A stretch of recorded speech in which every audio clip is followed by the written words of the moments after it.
Iris scans better than fingerprints for security reasons. The Iris has about 256 unique characteristics, whereas the fingerprint only has about 40. This is why Iris scans are becoming more and more increasingly used compared to fingerprint for security reasons.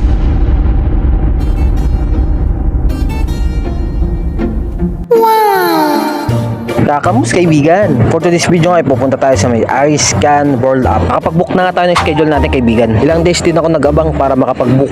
So finally nakapag-book na tayo sa may Muñoz, sa may Jack Plaza. Pagpasok na namin sa loob, napakadami ng tao kaibigan.